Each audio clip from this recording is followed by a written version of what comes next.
Hello, my name is Dr. Dwayne Smith, and I am the CEO of Housatonic Community College, located in Bridgeport, Connecticut. And I am excited, I am ecstatic about this podcast that I am having to share with you, which is called The Journey, Stories of Triumph. And in these podcasts, we will talk with different types of individuals from all walks of life, but the main thing is that they have a story, and that story is of a triumph. And so I hope that you will join us. I look forward to seeing you.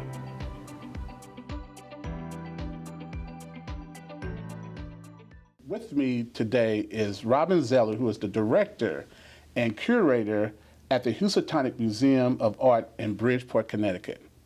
Welcome, Robbin. Thank you for having me. Yes. And so why don't we begin by you telling the listeners about who you are. So where did you grow up? Where are you from? Okay, well, I was born in New York on Long Island, and that's where I'm from. I grew up there, and I attended Catholic school all the way from elementary through college, and then I attended the Center for Curatorial Studies. I was the first group of graduates to go through that program, which was an innovative program at the time. Now I think it's been replicated by other colleges and universities. It was at Bard College. And while I was at the College of New Rochelle, I started to study art, and through mentorship from my professors, I got engaged with helping out at the Castle Gallery, installing exhibitions, and then from there I learned to write grants with the director and writing press releases and developing exhibition design. So I sort of backed into my career because I started out as a fine artist. So that's what I was going to ask you. So what prompted you to go into art? I mean, you majored in art, but any type of things that happened that just said, wow, this is what I want to do? Well, I think as I was growing up, it was the traditional kinds of jobs, nurses and teaching and things like that. There weren't that many women who were engaged in careers in terms of the people that I saw around me. But then when I went to high school, I went to a very innovative Catholic school, St. Joseph's in Brentwood, and they had a really innovative way of teaching classes. So it was really more like a college. You would pick your own courses, you had time off during the day, you learned time management. They brought in, I went to school, I grew up in a blue-collar family, but I went to school with very wealthy girls. The fathers were ambassadors. I went to school with Elizabeth Dennehy. Her father was Brian Dennehy. And one of the nice things that they had during that time was a period during Christmas, December and January, that they called enrichment. So they would bring in different professionals, the parents, and I was introduced to a wide range of things that I would not have normally been introduced to. So again, one of the students, her father was an artist, one's father was a dancer on Broadway, and they would offer these different classes. And so it kind of broadened my horizon, because in my own personal family, the life was a little narrower. Like, my parents were not the kind of parents who would go into the city, even though we were just about an hour away. We wouldn't go into New York, or we wouldn't go see a play, we wouldn't go to a museum or anything like that. So it wasn't until high school that I started to be introduced to those things. And then in the 70s, you remember Odd Even, the oil crisis, and all of that, right? So the recession hit, and my father was laid off from his job, and so I had planned to go away to school, and instead I went around the corner to Suffolk County Community College. So you started your community college? I'm a community college girl. And that's where my mind really was opened up by a lot of wonderful professors. I took anthropology classes. I took my first real art classes in ceramics and sculpture. And I had one professor who, sadly, he's deceased, but his name was Maurice Flecker. And he was just a really deeply engaging professor. He would bring us in every Friday to New York City, to all the different galleries. And that's when I started to say, this might be what I want to do. So that was my first introduction, was through the community college. Very good. So let's go back to high school. And we talked about, this is all about how do you overcome challenges. And so I think that not only just being blue collar, what that represents, but there are some other challenges that you had to overcome. Yes. Well, when I was at the community college, I started to have some issues of fatigue and problems with my leg.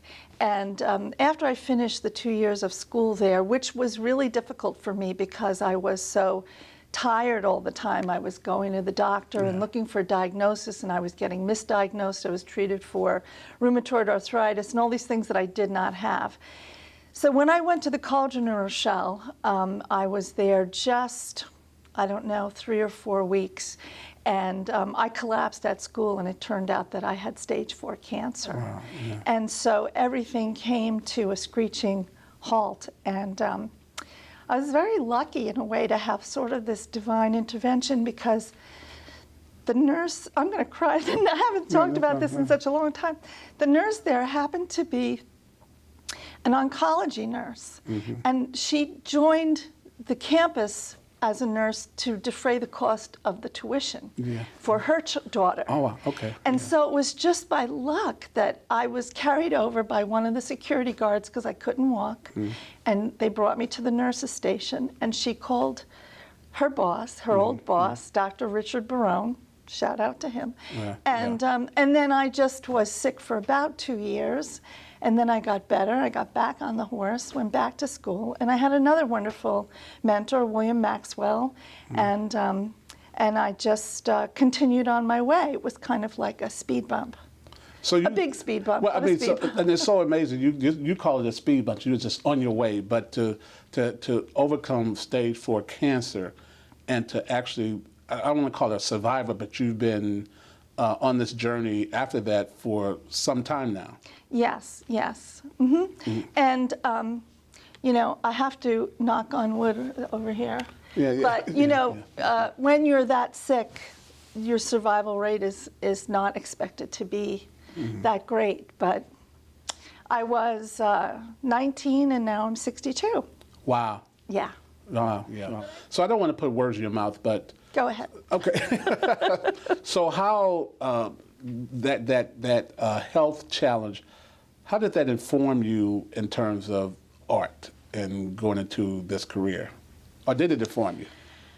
Well, I think I had some challenges. For example, when I tried to go back to an art history class at the College of New Rochelle, just the smell of the slide projector, that's how long ago it is, folks, slide projectors. I actually,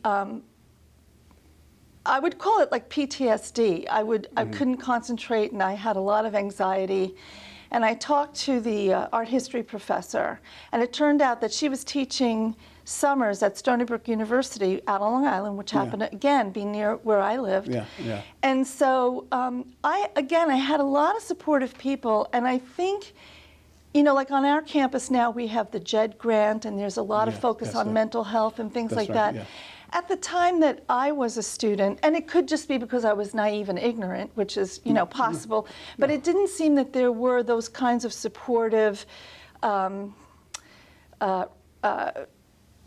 do I want to say, supportive resources at the disposal. It was really like, I actually had somebody say, you should just be glad that you're alive and just keep going on, which of course I was glad that I was alive. But again, individuals who are compassionate and resourceful themselves sort of jumped into the breach that way and gave me alternatives that let me kind of heal through the trauma because, and I would never equate this with soldiers who've been to Afghanistan or Iraq or any of that, but there is a similarity to when you are in a fight or flight mode. And when you have cancer, you can't flee. So you're just scared, and you're just moving through something, and suddenly you have to have a medical degree, suddenly you have to understand Latin, suddenly you have to understand all these things that are, brand new to you, and you're literally at 19 making life or death decisions. But it's when I say it's wonderful, because you think about the era, and as you said, there was no support services. You had to be inventive because there wasn't the internet. Everything had to be a manual process. Yes. But then to be a survivor and thrive after almost 40 years, yes. that is incredible, and it's really, when you talk about a testament of what you've been able to overcome, it's really an example for other, not only individuals that suffer from cancer, but suffer from anything. Right, and be able to overcome. So let's pivot somewhat to your career. So now you're kind of getting recovered, and art is really therapy in a sense, right? Well, I wouldn't say it was therapy as much as it was just a passion, and something that actually I could direct energy to, that took me out of myself. Yeah. Do you know what I'm saying? Yeah. So sometimes I think of therapy as like digging through the ashes and like trying to examine things. And actually it was the opposite. It was meeting these, like I said before, vibrant, intelligent, exciting people doing so many different things. Again, my professor, Bill Maxwell, was wonderful. He was my printmaking teacher. He introduced me to his gallerist, Bernice Steinbaum, who was running a commercial gallery at the time on Madison Avenue. So I started out as an intern with her, and it turned into a paid position. And again, I had never been exposed to any of these things. So learning how to lay out an exhibition, learning how to install artwork, learning how to write press releases. And I had a lot of things that I was interested in. I love arranging artwork. I love arranging furniture. I love doing those kinds of things. And I didn't know that there could be a career where all of those interests that I had could kind of come together in one place. And then I got married and I moved to Connecticut, and I moved to Hartford. And all of a sudden, here I was, Soho was just emerging. My Bernice had just bought a building down on Green Street, which is the heart of Soho. And I end up in Hartford, and there were 2 galleries and 1 theater. And I was like, what am I going to do? But then I was introduced to nonprofit, and that opened up a whole new world, which I had to kind of teach myself. And again, I lucked out. Linda Dente, who is retired now from the Connecticut Commission on the Arts, she happened to be from New Rochelle. So I walked into the office one day. She knew my New York accent. We clicked. And the next thing I know, I started to have a network of people. And once I had that network, doors started to open. Yeah, and so now you've had this varied career and some interesting, challenging situation in your life. Yes. But you were here. Yes. At Housatonic. So talk about, how did you wind up here at Housatonic? So I worked for Artworks Gallery, which was an artist cooperative, and I was writing grants there. And a friend of mine whose husband was a professor contacted me, and she said, the woman who's running Akis Gallery is retiring. I think you would be perfect for the job. Why don't you send your resume? So I sent my resume over, and you know how the state works. I didn't hear anything for months and months and months. And my husband at the time, we took a trip out to the Badlands. When I came back, my answering machine was filled with messages like, where are you? We want you to come in for the interview, all this stuff. So then I thought, well, I missed my chance, right? So I called anyway, and they said, we've been waiting to hold the interviews. We want you to come. So I went, and I was working there for 8 years. And I had my daughter when I was there. So it was like a perfect part-time job. It was 19 hours a week. And again, I had a wonderful president, David Carter, who just loved the shows that I was doing and the work that I did. So I somehow, I had a Native American exhibition that I was showing. It was D.F. Barry, and I got a lot of press around the whole state. People came from everywhere. And David Kinsler, who was a professor here, called me up and said, we'd love to have that show. And so we traveled the show. This is when the college was on Barnum Avenue. We traveled the show over there, and then I got to know Ben Ortiz, who was the curator. David Kinsler invited me down to give a tour of the new space that they had, a classroom they turned into a gallery. And then he took me down to Westport and introduced me to Bert. So Bert was kind of trying to baptize me or initiate me into what he did here at Housatonic, which is invite artists to give works to the collection. So I did a show of Howardina Pindell, and I did a number of other shows, and I would start asking the artists, would you donate a piece to the collection? And then one day, I get this big package from Louis Mizell Gallery, and it had been Bert who facilitated this big gift of prints to our fledgling collection.